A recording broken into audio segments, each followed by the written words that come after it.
اللہ الرحمن الرحیم السلام علیکم ورحمۃ اللہ وبرکاتہ۔ ناظرین، آج کی ویڈیو میں ہم بات کریں گے نظام الملک توسی کی علم دوستی کے بارے میں۔ حسب روایت آپ سے گزارش ہے کہ اگر ابھی تک آپ نے ہمارے چینل کو سبسکرائب نہیں کیا تو برائے مہربانی سبسکرائب کر لیں اور ساتھ میں لگے بیل آئیکن کو دبا دیں تاکہ ہماری آنے والی ہر نئی ویڈیو آپ تک بآسانی پہنچ سکے۔ نظام الملک علوم سے بڑا لگاؤ رکھتے تھے اور علم حدیث سے تو انہیں خصوصی شوق تھا۔ آپ کہا کرتے تھے، میں جانتا ہوں میں حدیث روایت کرنے کے اہل نہیں، لیکن میں چاہتا ہوں کہ حدیث رسول صلی اللہ علیہ وسلم لکھنے والوں کی صف میں میرا بھی شمار ہو جائے۔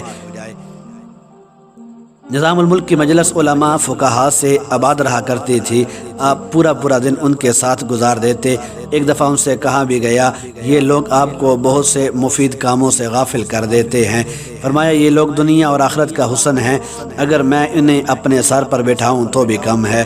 ابو القاسم قشیری اور ابو المعالی جوینی جب بھی ان کے پاس تشریف لاتے، آپ تعظیماً کھڑے ہو جاتے اور انہیں اپنی نشست پر اپنے ساتھ بٹھاتے، اور اگر ابو علی فارندی تشریف لاتے تو نشست گاہ چھوڑ کر کھڑے ہو جاتے، انہیں اپنی جگہ بٹھاتے اور خود ان کے سامنے بیٹھتے۔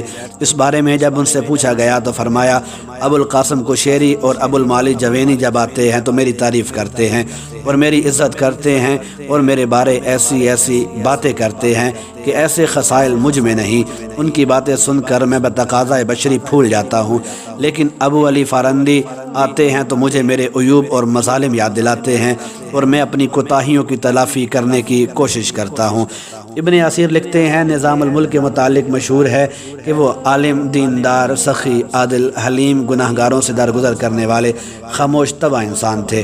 ان کی محفل قراء، فقہاء، ائمہ مسلمین، اہل خیر اور صلاح سے بری رہتی تھی۔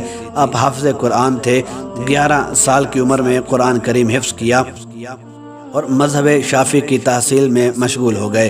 ہمیشہ باوضو رہتے اور جب بھی وضو کرتے تحیۃ الوضو 2 نفل پڑھتے۔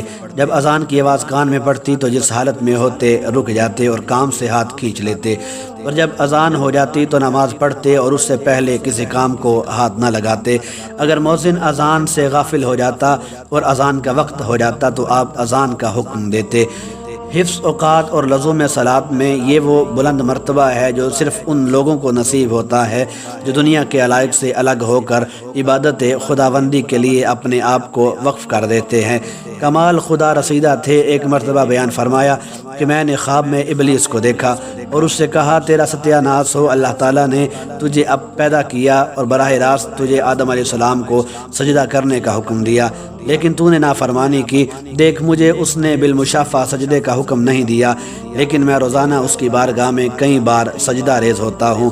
اور پھر یہ اشعار پڑھا جس کا ترجمہ کچھ یوں ہے، جو وصال یار کا اہل نہیں اس کی سب نیکیاں گناہ شمار ہوتے ہیں۔ ان کی یہ دلی تمنا تھی کہ ان کی اپنی ایک مسجد ہوتی جس میں وہ عبادت کرتے اور بس 2 وقت کی روٹی ملتی رہتی۔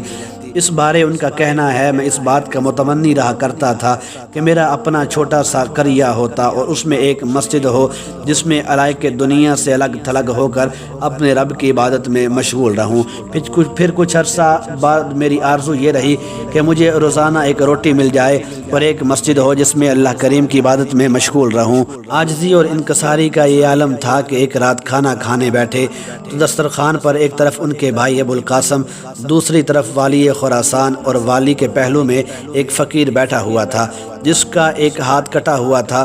نظام الملک نے دیکھا کہ والی خراسان اس فقیر کے ساتھ کھانا کھانے سے اجتناب کر رہا ہے تو انہوں نے فقیر کو کہا، آپ میرے ساتھ آ جائیں۔ اسے اپنے قریب بٹھایا اور اس کے ساتھ بیٹھ کر کھانا کھایا۔ آپ کی عادت تھی کہ اپنا کھانا فقیروں کو پیش کر دیتے اور انہیں اپنے پاس بٹھاتے اور ان کے ساتھ بیٹھ کر کھانا کھاتے۔ آپ کا شعر ہے جس کا ترجمہ ہے، 80 سال کے بعد قوت اور طاقت نہیں رہی، 80 سال کے بعد قوت اور طاقت نہیں رہی، اس عمر میں جوانی کا جوش اور ولولہ سرد پڑ گیا ہے۔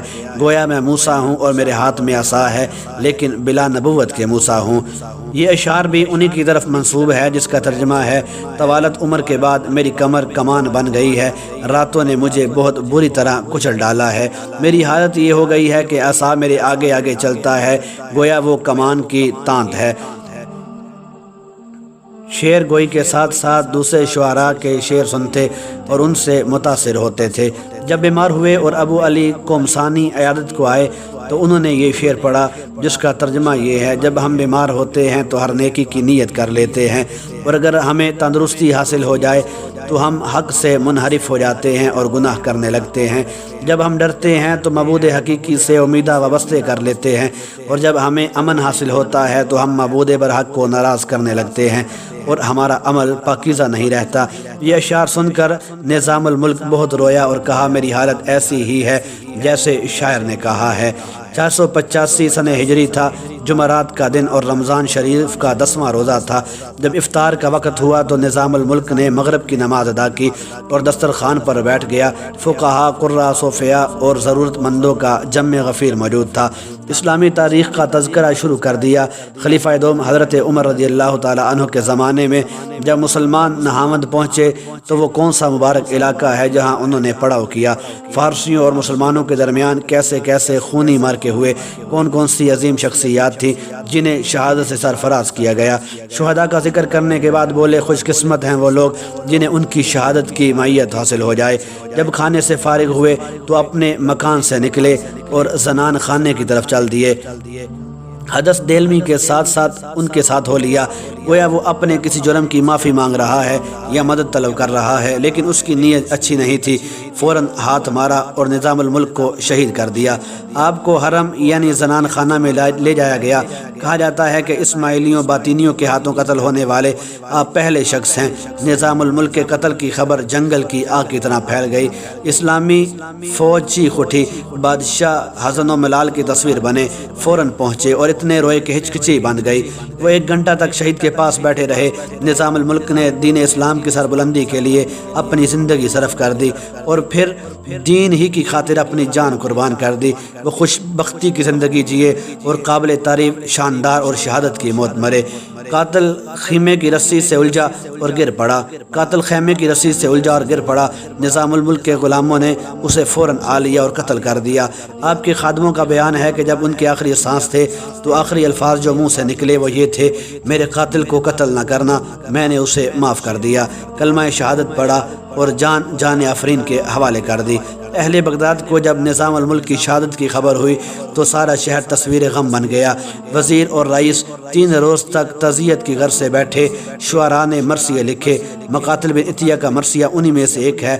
وہ کہتے ہیں، وزیر نظام الملک ایک در یتیم تھے جسے رحمان نے بڑے اعزاز سے ڈالا تھا۔ وہ نایاب ہوا، وہ وقت نے اس کی قدر نہ پہچانی اور اس کے ایک دشمن نے اسے اس دنیا سے پھر صدف کی طرف لوٹا دیا۔ ابن عقیل نظام الملک کے بارے کہتے ہیں، نظام الملک کے جود و کرم، عدل و انصاف اور احیاء دین کے لیے اس کی کوششوں نے دنیا کو حیران کر دیا۔ آپ کا دور اہل علم کی حکومت کا دور تھا، پھر یہ دور آپ کی شہادت کے ساتھ ختم ہو گیا۔ وہ رمضان میں حج کرنے کے لیے جانے والے تھے لیکن سفر آخرت اختیار کیا۔ اللہ کریم آپ پر رحمت فرمائے۔ آپ دنیا اور آخرت کے ایک بادشاہ کی حیثیت سے فوت ہوئے۔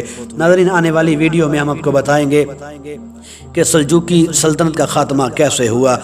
اگر آپ کو ہماری یہ ویڈیو پسند آئی ہو تو اسے لائک اور شیئر ضرور کریں۔